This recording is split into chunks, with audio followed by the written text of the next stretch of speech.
Hello and welcome to another review of an Figuarts figure. Here we have Batman the Dark Knight edition that's released now and not years ago when the film came out. So yes, stylish box. There's also going to be a Heath Ledger Joker figure coming out soon. So that's a thing, as well as the Batpod that was announced, and the Batpod's really expensive. Almost 1,000 Hong Kong dollars. Got the box there, and inside of the box, the image is of the figure and not actual photos from the movie. I guess they didn't want to pay Christian Bale, maybe, so they're just saying, oh, it kind of looks like him, but it's not him. Maybe, who knows. Open this up, pull the tray out, and of course it's got a blue backing card as well as the instruction sheet. Instructions right here, if you want to take a closer look. You can also head over to Facebook or Flickr to check out the photo shoot of the figure as well as the box art and all that stuff. Also, by the way, I have a single tray here. Let's see. Open it from the bottom, slide it up like that to avoid anything falling out. And it comes off quite easily. Note that there's a extra plastic piece here, just keeping the figure and the cape upright, I guess. Aside from the fists that already come with the figure, there are also a pair of relaxed hands, a pair of Batarang holding hands, and both hands have a little slit in them for the Batarang to just be pushed into it. Hands for holding the Grapple Gun, which is a very tight fit. These two sets of hands, so you can hold his little explosive gun either way if you want him to. A pair each, so that you can point the gun in each direction. Themselves, you have two of these Batarangs where you have the molded an image on one side where it looks like there's a cut in the middle, and of course a bumpy effect, so that's how he folds it. Well, you can't actually fold these, but it's got the sort of little line is making it look like it, but on the other side it's just a flat plastic, almost as if you got a packet of Batarang chocolates where the image is only on one side and there's nothing on the other. And of course you have the Grapple Gun right here. It's painted very nicely, made out of really hard plastic, just like the rest of the figure, I guess. Paint job is decent overall, because it is such a tiny little thing, although there is a little bit of runoff right at the handle, where the black comes off into some areas where it should be copper. The Bat Explosive Gun here is made out of a few different pieces. Why do I know that? Because mine's not glued on straight. It's slightly off center, so this part on the front here is looks like it's wobbly, but it's not. I'm thinking if I should get a hairdryer to melt the glue off or something. But there's also a little bit of runoff on the paint job there, where the red is. A little bit of red on the top. So that kind of stuff. So overall, the quality control on the explosive gun isn't very good. And finally, we have a alternate head. So this one is, guess it's just serious standard face Batman, and the alternate head is like mouth open derp face Batman, and he's got an unfortunate black line on the face there, which is really annoying. I missed that when I was just looking at the box before picking which one to get, but yeah, you can see where the joint is. Just pop him off the neck and you can swap the heads. Belt here, he does have a holder for the Grapple Gun. You just slide it in. Actually stays in really well. You have an extra piece that's on the hinge where the Grapple Gun can sit there. It sort of clips in, doesn't fall out, and is relatively secure. So I think it clips sort of on the trigger area.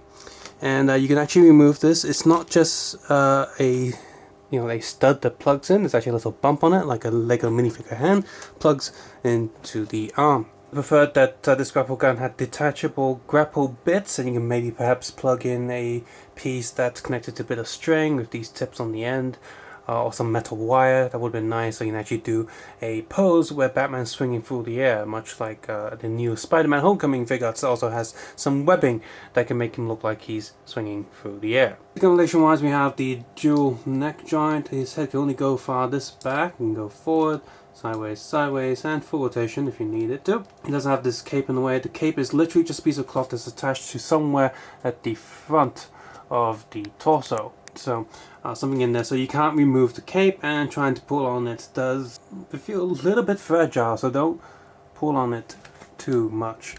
Don't want to break it. These there are 4 metal wires in here that you can, you know, sort of do a bend. The two wires in the middle are not attached to anything at all, and the ones on the side are sort of feel like they're almost attached to the front of the torso, but they're not. So really, the only thing attaching this entire cloth is just two bits of cloth in the front torso. I've seen a few people who have ripped theirs out. Guess I don't know if they were being idiots or just careless, or maybe it's that easy. So the cape doesn't hinder articulation because it's literally just a piece of fabric that's nailed to it. So double hinge joint for the spring-loaded action for the shoulders, and yes, my shoulder pad here is very easy to pop off on mine. I'm not the only one who has this issue, it's a common thing. The other arm seems to do a lot better. I'm starting to get annoyed now. Just come on, plug back in there. Come on. There we go. Just gonna move it out of the way for a while. So you got that hinge, you got the rotation on the upper arm there. Double elbow joint, and the lower arm rotates as well, I think, if I'm not mistaken. No, kinda, a little bit. Hands on a peg, ball peg and swivel joint, so a lot of articulation there. The end of the hand is a flat end though, so it does get in the way a little bit. Ball joint at the top of the torso, but there's really not much articulation. You can sort of rotate him, but that's about it. It's very stiff, can't really go up and down, only like a millimeter. Ball joint for the lower torso. Looks like there's a little cap there, that's very distracting.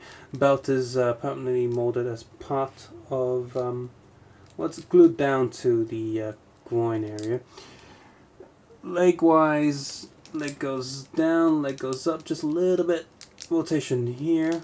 There's a netted pattern inside there for the suit. Legs go up. Sideways.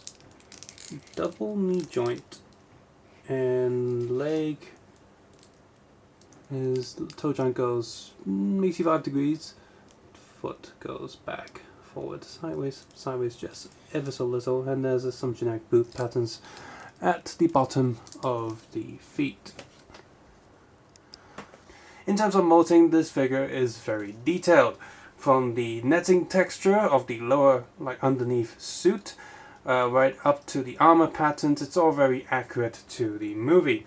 I'm not a fan of the lower stomach joint because in certain poses it does look like he's missing a chunk, so that kind of sucks. Mostly down to how the belt is actually secure and stuck to his pants area. If the belt was loose like more modern sort of Kamen Rider figures, that would be better, I think, because the belt can move around and hide the stomach joint, but that's not here. Most of the other joints though are really good at covering up, and then under certain angles for photos you might not even notice them, so that's really good. Color wise, it's also very nicely done. It's, yes, his entire suit is mostly black, but there are hints of grey and silver and shades here and there that really make certain details pop out, just like the suits in the movie. The neck joint is a little stiff, but other than that, all the other joints seem okay. The left shoulder pad keeps popping off, and it's downright annoying. His right arm's shoulder pad seems to be fine though. It will pop off occasionally, but nowhere near as annoying as the left shoulder pad. It's almost guaranteed that if I move his arms up at some point, I'll just hear a little click, and it's starting to piss me off. So hopefully you don't get that problem. There's also a second problem with my figure in general, and that's the belt itself. The attachments on Batman's belt are literally just glued down, and some of them have a little bit too much glue, so that there's actually a dip of shininess like he's been in the rain. So that kind of sucks. One particular side is particularly bad, and his left side has a really bad splotch on the front. The right side seems okay. Details on the back underneath the cape are also very good. One thing that's missing from this is the cape. In The Dark Knight, he does remove the cape at some parts, or he's using a gliding cape on the top of the IFC building in Hong Kong before he jumps off. That's a pretty iconic scene from the movie.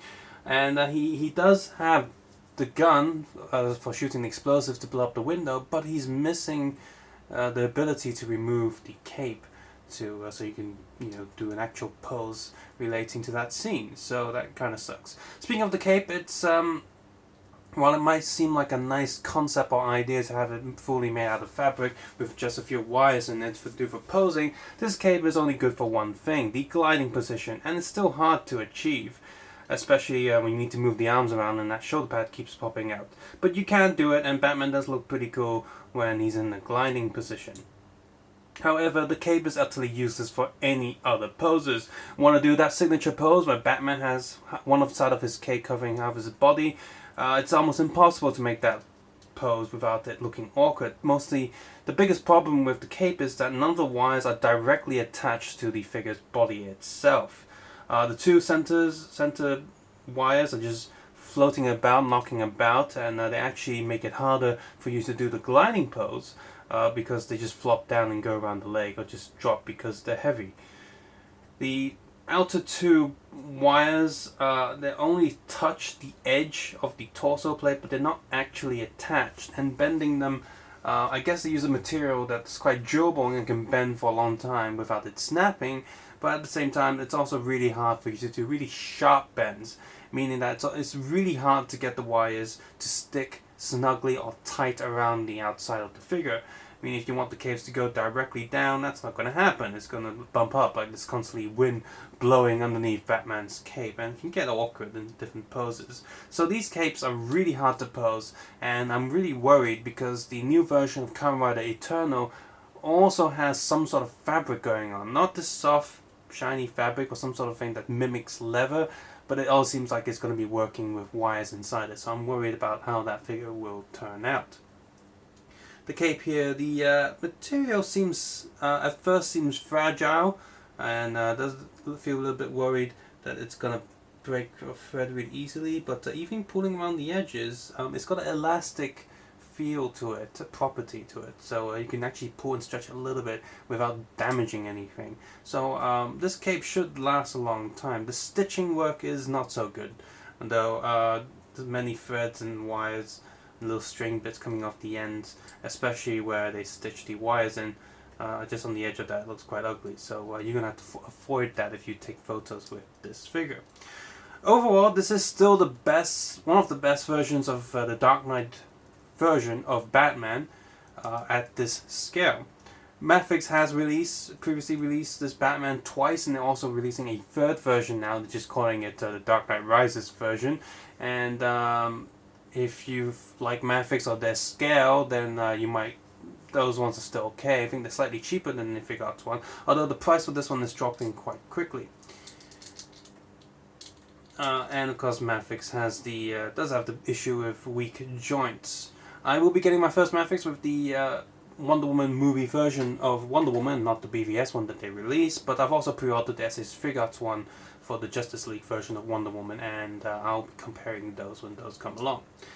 I probably won't get Heath Ledger Joker, however.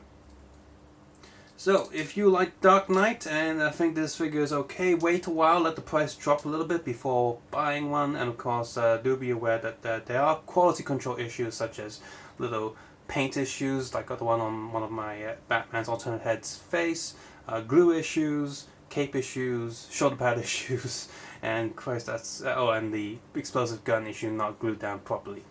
So yeah, that's quite a lot of issues for quality control. So if you cannot pick this up from a shop, definitely wait for the price to drop if you're buying this online, because you won't be able to check some of these details before deciding if you want to buy the figure or not. Warning about this figure is that the little sharp blades on the back of his gauntlet, those are made out of just the general sort of hard plastic that Bandai uses instead of the more rubbery and soft plastic. And I have seen people who have managed to snap a few of those, so that's going to be a bit of a pain, so do be careful about that. I certainly hope if they're going to go with old Batman movies that Bandai will go ahead and make a 1989 version of Batman or the Jack Nicholson Joker. I would definitely buy those. Those would be really awesome figuarts to have. If you enjoyed this video, found it useful, please do consider clicking the like button, subscribe button if you haven't done so already, as well as sharing this video out to other people. You can also be sure to support this channel by not having ad block and allowing the ads to play. That would help me a lot. Or if you don't want to go with the ads, you can always support this channel via Patreon. The links are in the description below. And if you enjoyed this video, I've also done a review of another Batman SH Figuarts based on the Injustice version of him, as well as Harley Quinn, Joker, Injustice version of him, as well as Superman. I've also done a lot of reviews on other Marvel SH Figuarts and Figma figures, so if superheroes are your thing, definitely check those videos out. As always, I'll see you guys next time, same bat time, same bat channel. Maybe.